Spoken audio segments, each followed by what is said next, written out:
All right, we are live. Little pop-up righteous hang for everyone today on just reflecting on Q4 and doing a little Q1 planning.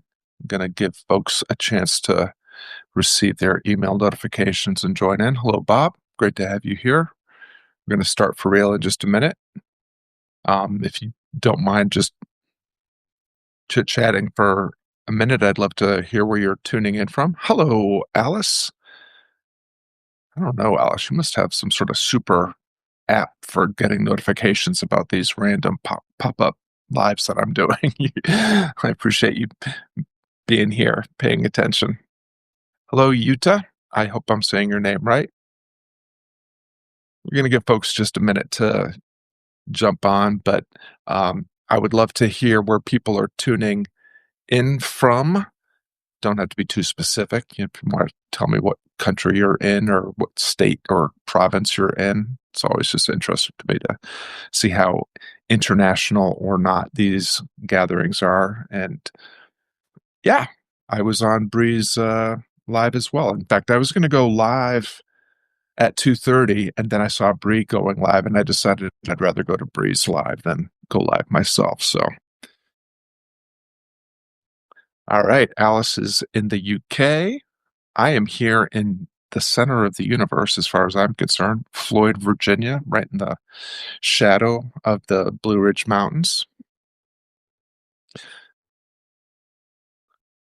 Oh, Alice, I think that would be awesome. You're already really proficient at doing that on Facebook. I think that you'll find more of your people here on Substack, to be honest. All right, so we're going to go ahead and just kind of get going. This is what I call a righteous hang. It's just a pop-up invitation to my subscribers to the Creative on Purpose Substack, free monthly, annual, and founders, where I usually just pick a topic to jam on.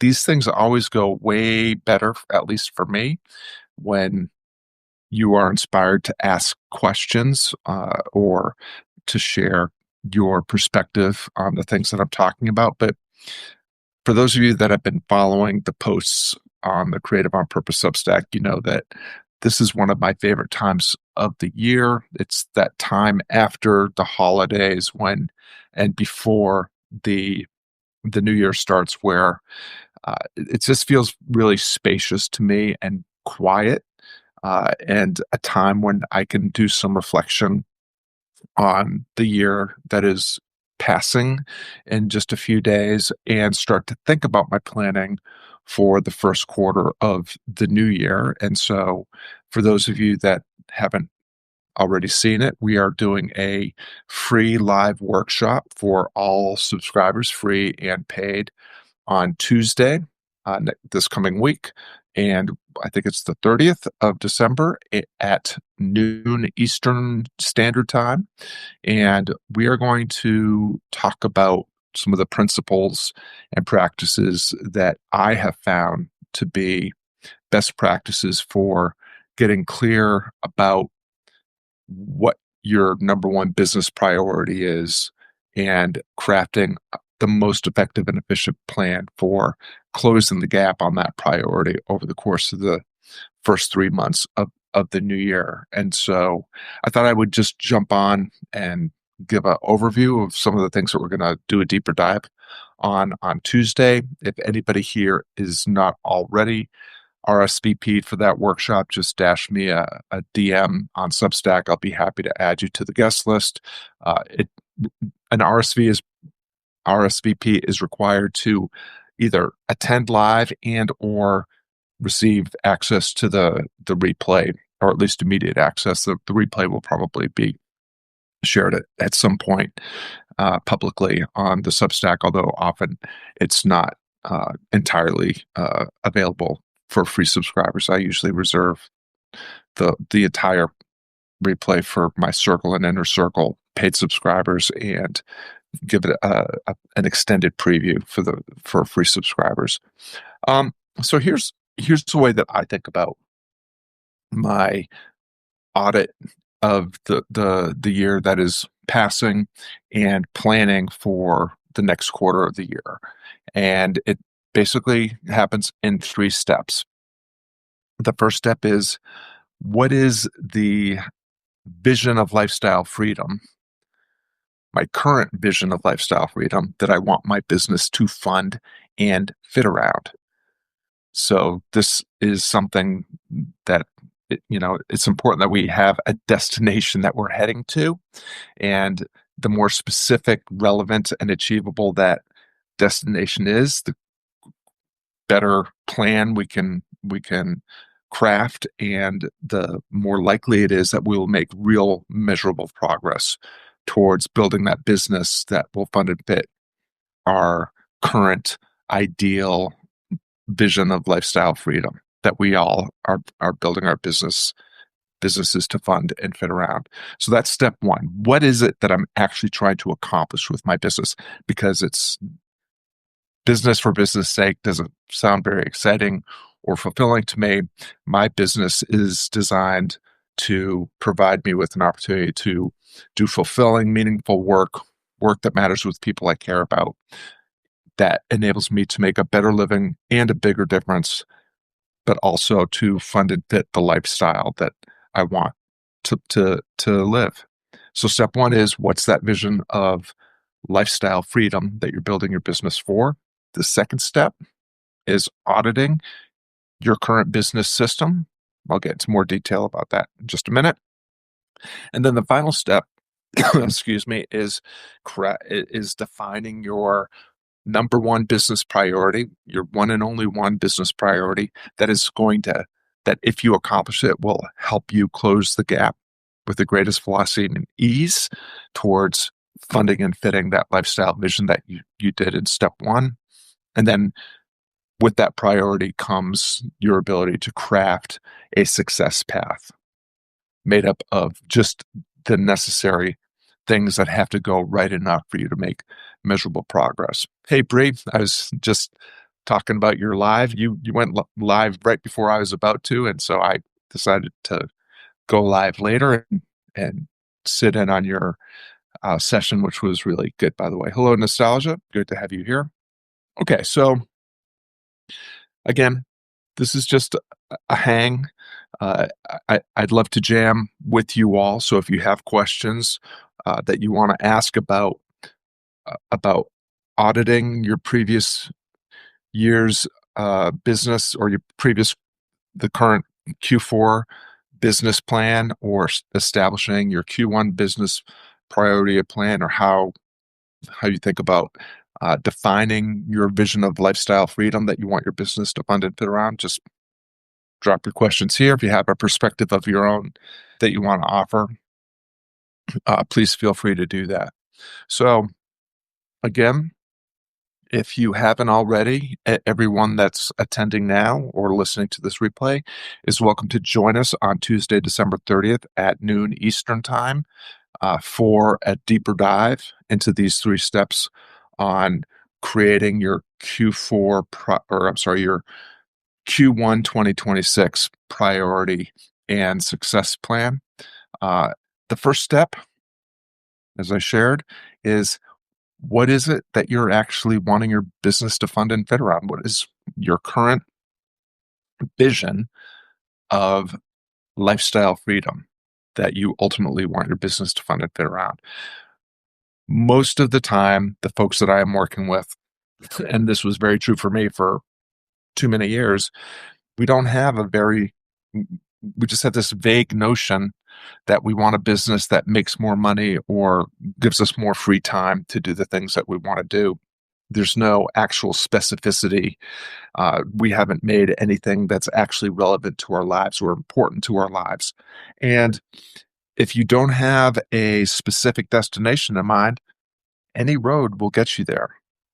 So the more specific, measurable, achievable, relevant, and time-bound we can make our ideal lifestyle vision, then the greater the chance that we can identify the number 1 business priority that will help us make the most progress if we accomplish it, and craft a success plan of just the necessary steps that need to be taken in order to make progress in achieving that quarterly business priority. So one of the tools that we use is a variation on a success statement that I learned from Nick Peterson's book Bumpers, which I think his original question is, I know I'm successful when, and then you just articulate what it is that success looks like, feels like, means to you. And what I've done is I've crafted a template that brings it more into the present. I know I'm being successful when, and then what does success look like, feel like to you? And then the second part is, to accomplish this, I will need, and then you're specifically saying, what are the resources? It might be financial, it might be time, it might be attention, reputation, might be revenue. And then when do you want to accomplish that by? So a lot of the folks that are here are members of the Circle and Inner Circle community of paid subscribers to the Creative on Purpose Substack. So they're familiar with my backstory. But for many, many years, I had a business that was kind of just, lumping along, always making enough to justify doing it again for another day, week, month, year, but never really giving me any kind of lifestyle freedom, and a business where I invested way more time, attention, money, and effort than I really wanted to get a meager return on investment that just barely allowed me to eke out a living doing work I did love, but I was doing too many things. I was doing all the digital marketing BS that I've come to learn is unnecessary. So I spent 80 to 90% of my time in my 10-hour days, 7 days a week, just on all the digital marketing stuff that we all think we have to do, and maybe 10 or 20% of my time in my business actually making a difference and helping clients achieve their priorities. And then our kids, my oldest son and his wife announced that they were pregnant.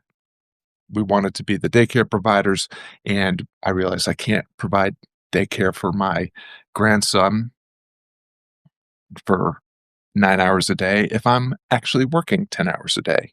So that's when I kind of came up with my ideal lifestyle freedom statement, which is, I know I'm being successful when I can spend my weekdays from 7 a.m. to 4 p.m. caring for my grandsons. I now have 2 grandsons that we take care of. And to accomplish this, I need to work fewer than 10 hours a week and earn at least $60,000 a year. So again, the 2 parts to your lifestyle freedom, your vision of lifestyle freedom statement is, I know I'm being successful when, what does success look like to you? To accomplish this, I will need, what are the resources that you would need? So my vision of lifestyle freedom is I can take care of my grandsons 5 days a week for 9 hours a day. And in order to accomplish that, I need to be able to make $60,000 a year and work less than 10 hours per week. Now I know what I'm shooting for. Now I know what I want my business to fund and fit around. Which brings us to step 2, which is auditing your current business system. And again, Bree and Alice and who else did I see here? I think I might have seen Penny hop on, but I don't see her now. They're all familiar with, what I see as the first principles of any successful business. Has nothing to do with ideal customer avatars or niching or niches or funnels or social media strategies or content strategies or email sequences or writing a book or creating a podcast or any of that. You don't necessarily need any of those things in order to have a successful business. You have to have an irresistible offer, an eager audience, and a plan for putting that offer in front of that audience. And if you can accomplish those three things at a sufficient level, you will have a viable, sustainable business that you can then optimize. Those are the three core components of any successful business. Operating from first principles, reasoning from first principles. That's what a business is. Everything else is strategy, tactics, and tools. And we can choose to do the things that actually align with our personality and preferences. We don't have to do any of the things that the digital marketers and online gurus might be telling us. And so in the purpose-driven prosperity model operating system, which is what we teach at Creative on Purpose through the Transcendent Solopreneurship content, is how do I define what we call a forever offer, an offer that is based on our positioning in the market rather than trying to force ourselves into a niche in the market. How do we stand up in our market in a way that reflects who we are, what we're great at, and where we belong? And then if we can create that positioning, that forever offer based on positioning, and we can create an offer that is perennial. We don't have to change it all the time. We don't have to create power offers or go through endless offer launches. We can actually just have a core promise of what we can help someone accomplish or the problem that we can help them solve. And we can put all of our effort into becoming preeminent, being the best in the world at doing what we do in the way that only we can do it, with and for people who share our values and need our talents to enhance their lives. And so we'll talk more about this in Tuesday's free workshop, but we audit the offer. How's, is the positioning clear? Is who it's for clear? Is the promise that we're making clear? Is the problem that we solve clear? Is the method that we use, the process that we use clear? Do we have proof? Do we have credibility? These are some of the considerations for the audit of your offer. Again, what we call a forever offer. The second component is what does our marketing web look like? How do we talk or get ourselves in front of an audience that we can create awareness, attention, trust, and permission, all marketing activities, and so that we can build a bridge into the sales component, which is earn their interest, earn their enrollment, earn their investment. And so when we're talking about the marketing piece, we call it be a blessing marketing, which is rather than trying to be everywhere all the time, all at once on all the platforms, social media or your website or podcasting or YouTube or being a book author or what have you, how can we set up a marketing instead of a marketing funnel, which are inherently leaky and very ineffective and inefficient? Most marketing funnels have like a 2 to 4% conversion rate if they're good, in terms of people becoming aware of who you are to moving through your funnel, your leaky funnel, until they buy a thing. 2% of people that become aware of you will actually end up buying your thing. Whereas a marketing web, which I've demonstrated in several over the shoulders over the last year, my marketing web has an almost 50% close rate from someone becoming aware of who I am to buying a thing from me. And I don't do any social media. I don't do any funnels or ideal customer avatars. I don't define a niche. I don't differentiate on demographics, psychographics, features and benefits of my offer. I simply show up on Substack, my one and only platform, and I do my thing. I show up as I am with what I have. I do my thing with and for whoever's around and let people watch. And I trust that I can create conversations with the people whose lives would actually be enhanced if they collide with me and the difference I can help them make. And we through what we call a conversation engine, get them more enrolled, interested, and invested in the difference I can help them make.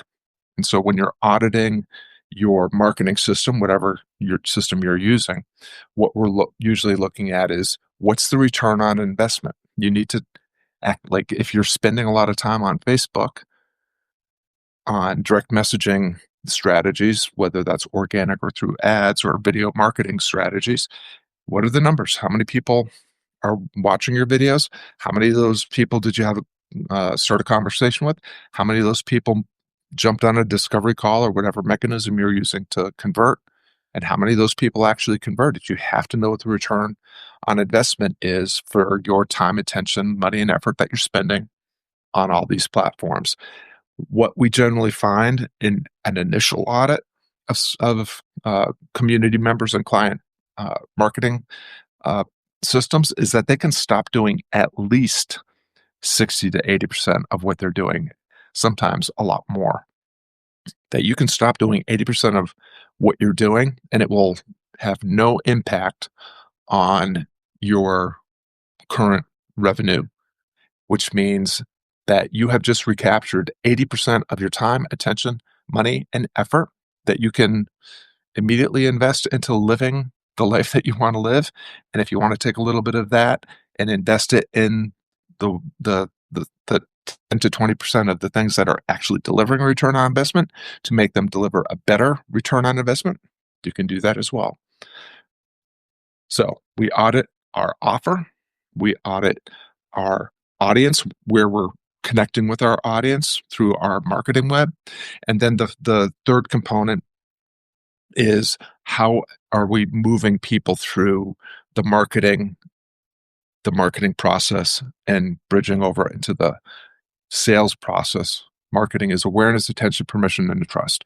How am I earning prospects' awareness and attention, their trust and their permission, their email address, so that I can have a more personal, direct, anticipated, relevant conversation with them so that I can move them into a sales conversation where I am earning their interest, their enrollment, and their investment in the difference that I can help them make. And so we use a process called close the gap, and the uh, conversation engine approach.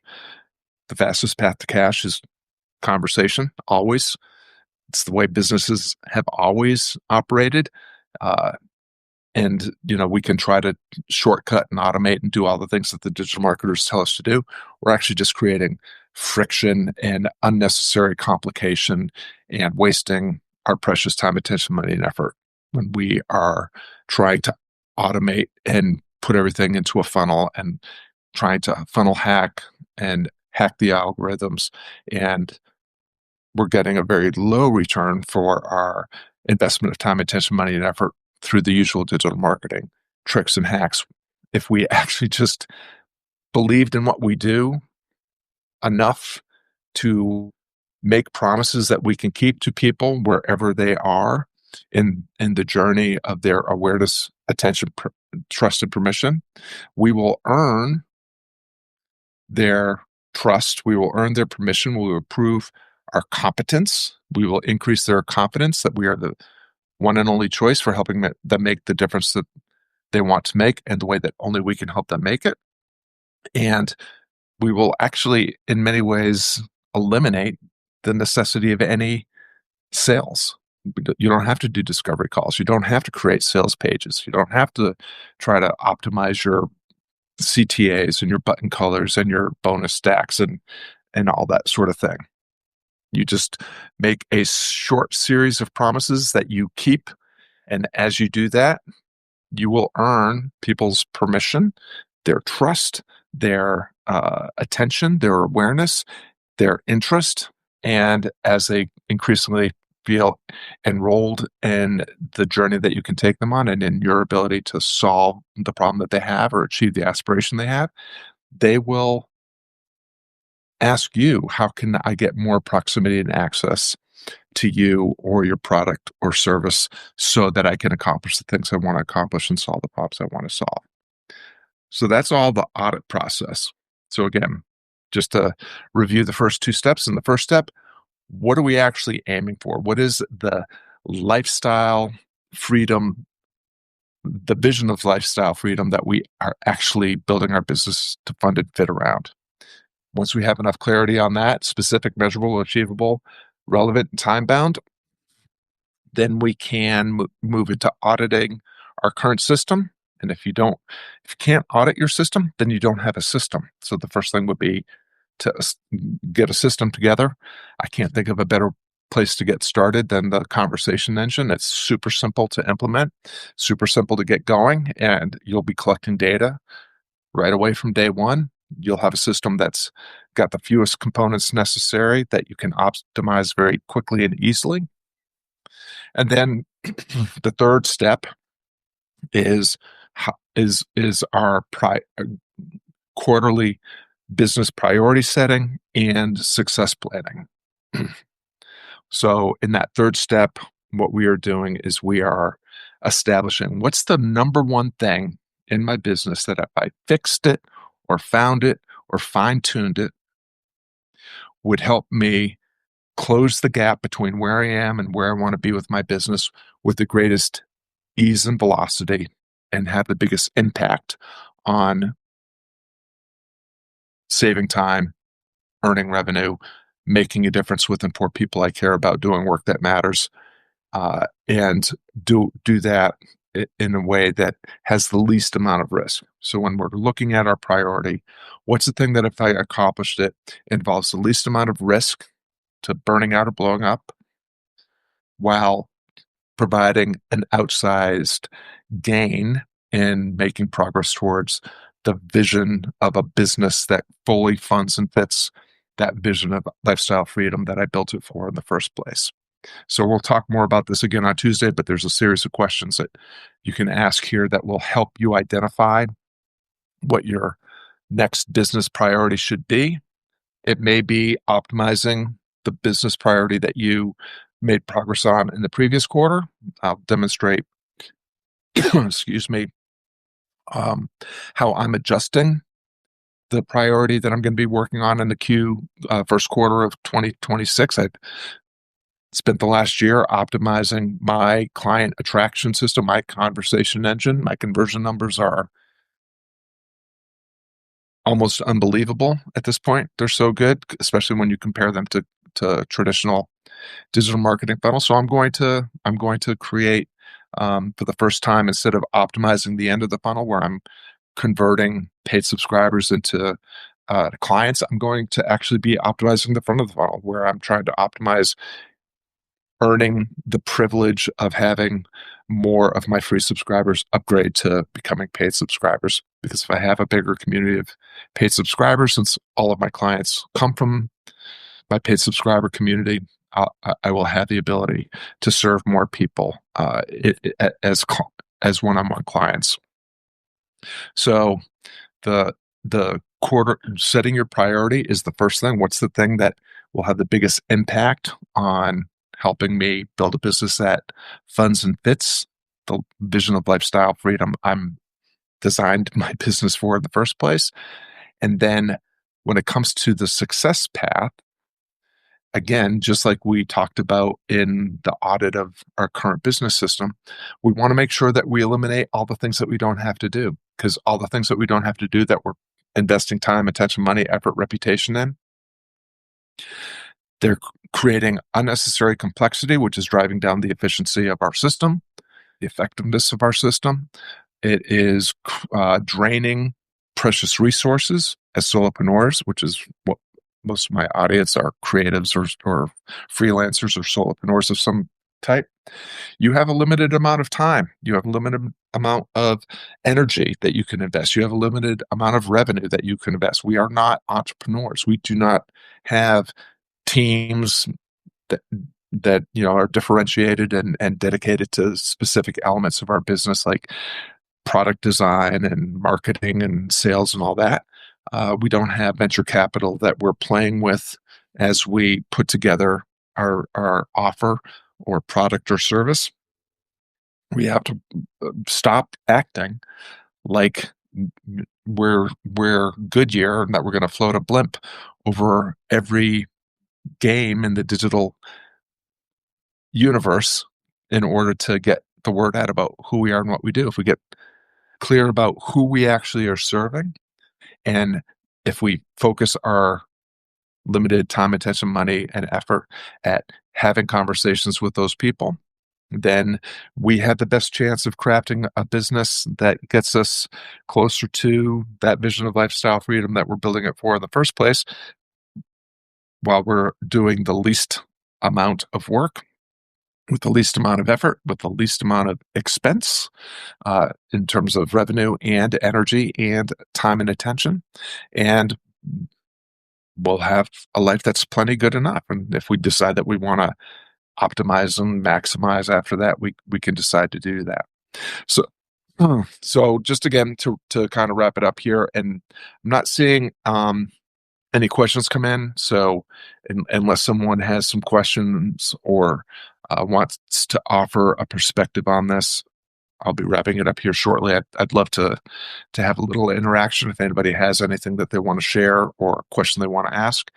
But when you are thinking about what you want to accomplish in the first quarter of the new year, the first thing is that you have to have a destination, and that destination should be specific, measurable, achievable, relevant, and time bound, so that lifestyle freedom statement that I talked about.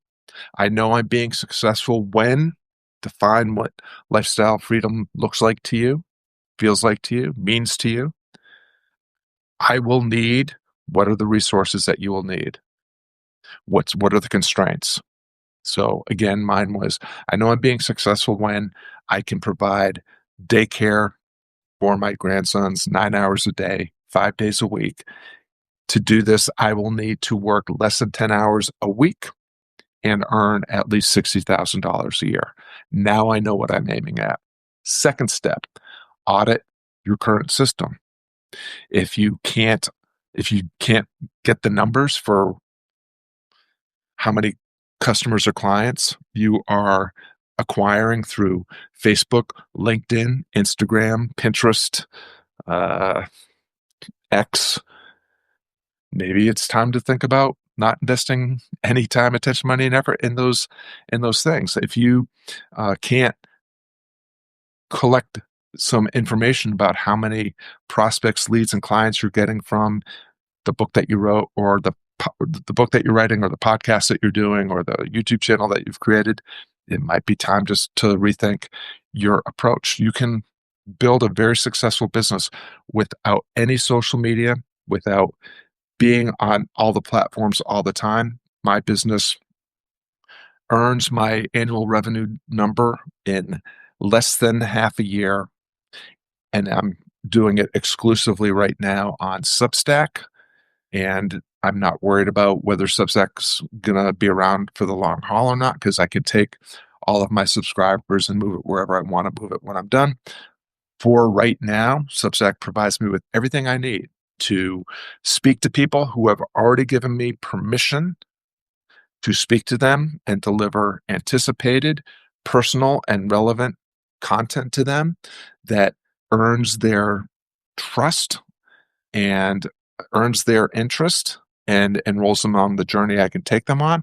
And enough of those people become paid subscribers, and enough of those paid subscribers reach out to me to become members of the Voxer Velocity or Cornerman coaching program, so that they can build the business that they dream of, to fund and fit their vision of lifestyle freedom.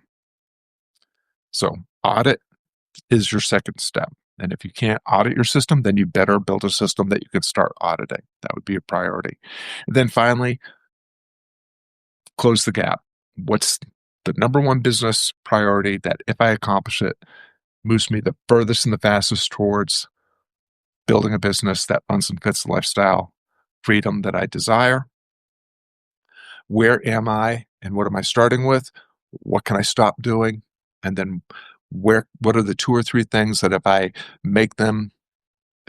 I help them to operate good enough start to collapse time to target between where I am and where they want to be, because now you know what you need to work on, what you need to optimize, what you need to do every single day in order to get the 2 or 3 things that need to go right enough to accomplish your priority. If you accomplish your priority, you've made progress towards your lifestyle goal, and you have made your success inevitable. You will definitely make progress. So, Kyra says it's so helpful to have this kind of focus. Creative souls tend to wander off the path. Yeah, that's for sure. So I often call my first 7 years in as a someone that didn't even know they were building a coaching business at first, but it took 7 years for me to build a business that had any viability. I call that process, some people would call it the time spent in the wilderness. I think of it as a cottiwample. I was heading very purposefully towards a very vague destination. And now, over the last 2, 3 years, I have been able to, through this process that I've developed that I'm sharing with you all here, able to get very clear, specific about what I want my business to fund and fit around, what is necessary to have a business that can accomplish that vision of lifestyle freedom, provide the funds that make that possible, and business systems that fit around the life that I want to be living. Building a business on my terms, based on my personality and preferences. I don't do anything that I don't want to do. I don't show up in any way that feels dissonant or out of alignment with who I am and who I want to become and what I value and what my boundaries, guardrails, and non-negotiables are. And I get to spend a couple hours a day doing work I love with people I care about, work that matters and makes a difference. So I hope that's all helpful. Again, for anyone that has not yet, if you would like to attend our free workshop, where I'm going to go into a deeper dive into all of this, that is Tuesday the 30th. This coming Tuesday at noon Eastern time. You will need to drop me a DM in order to RSVP. The RSVP gets you a seat at the live workshop and also gets you access to the replay.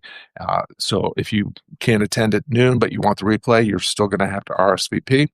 And I'm going to give you all the details as to how you can implement this very simple 3-part approach to defining your next quarter's priority and success plan and activate it and engage it so that you can make real progress in the first quarter of 2026. So I know I'll see some of you that are members of the Circle and Inner Circle community. That's Kyra and Bree and Alice and Penny. I'll look forward to seeing you there. And for Candace or Blaine or Stuart or anybody else that I can't actually access in the chat right now, if you're interested, just DM me and I'll send you all the details. So it looks like no further questions or comments are coming in, so I'm going to go ahead and wrap it up. I look forward to seeing some of you on our Monday on Purpose call for Circle and Inner Circle subscribers, and I'll see some of you on Tuesday. And until then, be well, do good, have fun.